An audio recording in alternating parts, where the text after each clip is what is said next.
جمعہ کا دن تھا، جبریل آئے، یا رسول اللہ مجھے اللہ نے بھیجا ہے کہ جاؤ میرے محبوب کا حال پوچھ کے آؤ۔ اللہ اکبر۔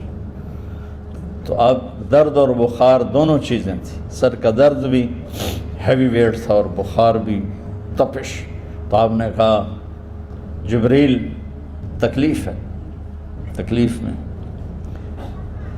ہفتے کا دن پھر جبریل آئے، یا رسول اللہ مجھے اللہ نے بھیجا ہے کہ جاؤ میرے محبوب کا حال پوچھ کے آؤ۔ پھر آپ نے فرمایا تکلیف میں۔ اتوار کو پھر جبریل آئے، یا رسول اللہ نے بھیجا ہے کہ جاؤ میرے محبوب کا حال پوچھ کے آؤ۔ 12 ربیع الاول آ گئی، 632 عیسوی اور 11 ہجری، آپ کی طبیعت میں بشاشت آئی۔ تو صحابہ نماز پڑھ رہے تھے، آپ نے دروازہ کھول کے سب کو یوں دیکھا۔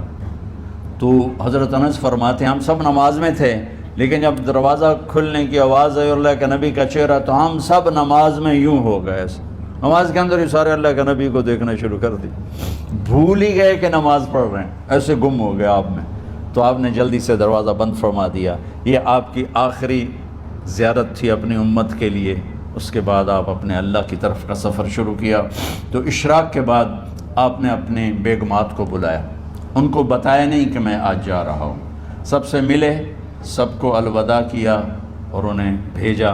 اس کے بعد آپ نے حضرت فاطمہ کو بلایا، جنت کی عورتوں کی سردار، سب سے زیادہ محبوب بیٹی، سب سے زیادہ جگر کا ٹکڑا، دل کا ٹکڑا کا، جس نے فاطمہ کو دکھ دیا مجھے دکھ دیا، جس نے اسے سکھ دیا مجھے سکھ دیا۔ ہاں، ان کو قریب کا، بیٹی قریب ہو، تو ان کے کان میں کہا میں جا رہا۔ وہ رونے لگی، تو ہم نے کہا رو نہیں، چند دنوں کے بعد تیری میری ملاقات ہو جائے گی سب سے پہلے۔ تو 6 ماہ بعد حضرت فاطمہ کا بھی 24 سال کی عمر میں یا 25 سال کی عمر میں انتقال ہو گیا۔ ان کو رخصت فرمایا۔ پھر آپ نے داماد مولا علی کو بلایا، ان کا سر اپنی گود میں رکھا اور ان کے سر پہ اور کمر پہ ہاتھ پھیرتے رہے اور ان کو دعائیں دیتے رہے، آہستہ آہستہ تھی، آواز اونچی نہیں تھی، پست آواز تھی، اور یوں سر پہ کمر پہ، سر پہ کمر پہ، اور دعائیں دے رہے ہیں۔ ان کو رخصت فرمایا۔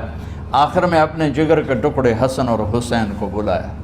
جو ہی بچوں کو سینے سے لگایا تو آپ کے آنسو نکلنا شروع ہوئے کہ ایک زہر میں تڑپ تڑپ کے مرے، ایک کا سر کٹ کے نیزے پہ چڑھا۔ میرے نبی آگے آنے والے زمانے میں دیکھ رہے تھے کہ میرے بچوں کے ساتھ کیا ہونے والا ہے، اس پر آپ بے قرار ہو کر روئے، بولے کچھ نہیں، ان کو بھی رخصت فرما دی۔